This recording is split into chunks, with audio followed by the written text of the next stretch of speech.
అందరికీ వందనాలు.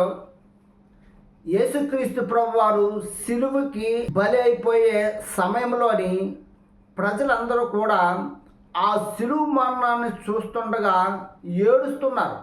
దానికి యేసుక్రీస్తు ప్రభువారు, నా నిమిత్తమై మీరు ఏడవద్దు, మీ నిమిత్తమై మీ పిల్లల నిమిత్తమై ఏడవండి అని చెప్పారు.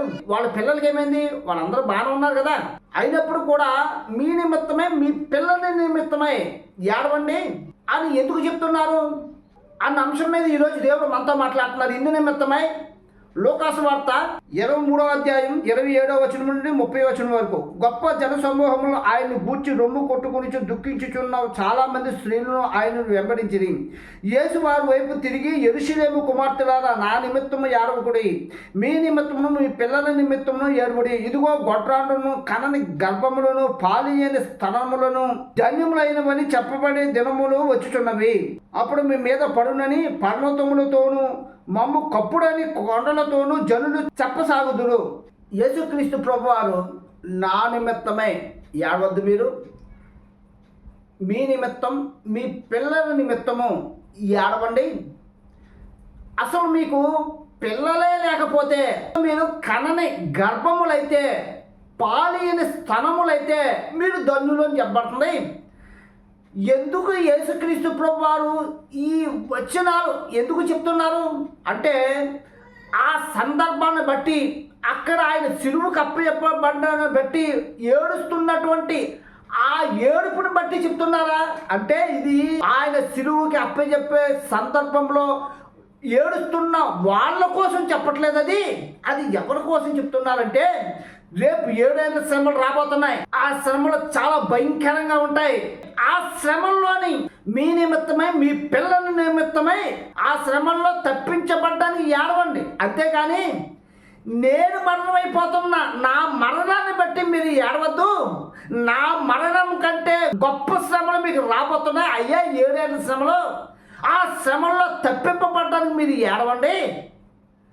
ఆ శ్రమలు ఏ విధంగా ఉంటాయంటే, మత్తయి సువార్త 24వ అధ్యాయం చెప్పబడుతుంది 19వ వచనం ద్వారా, అయ్యో ఆ దినములలో గర్భిణీలను పాలిచ్చే వారికి శ్రమ. ఏం చెప్పబడుతుంది? ఆ దినములలో గర్భిణీలకు పాలిచ్చే వారికి శ్రమ. అంటే ముందు వచనంలో ఏం చెప్పారు?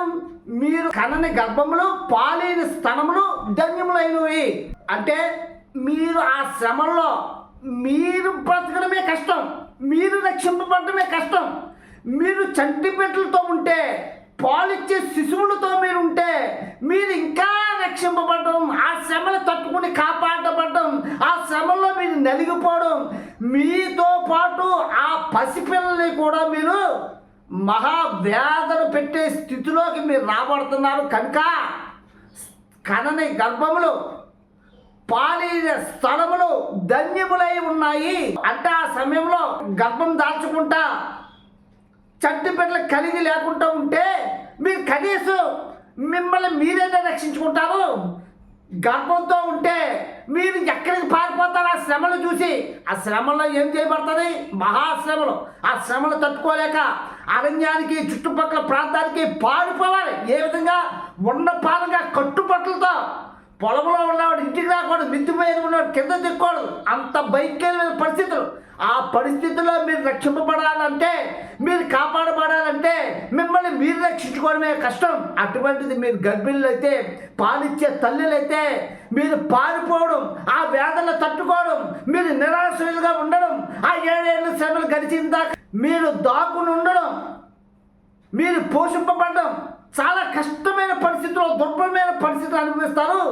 కనుక కనని గర్భంలో పాలైన స్థలంలో ధన్యములు అయినవని చెప్పబడుతుంది. ఆ శ్రమలు తట్టుకోలేక మిమ్మల్ని మీరు రక్షించుకోవడమే కష్టం. కనుక మీరు గర్భిణులైతే, పాలిచ్చే తల్లులైతే మీరు ఇంకా వేదన పడిపోతారు అని చెప్పబడిన వచనం. ఇదంతా కూడా 7 ఏళ్ళ శ్రమల్లో ఏ విధంగా మీకు కలుగుతాయనే దానికోసం ఇక్కడ చెప్పబడుతున్న వచనం. ఈ వచనం ద్వారా మనకు అర్థమవుతుంది. దేవుని కొద్ది మాటలు దీవించును కాక. ఆమేన్.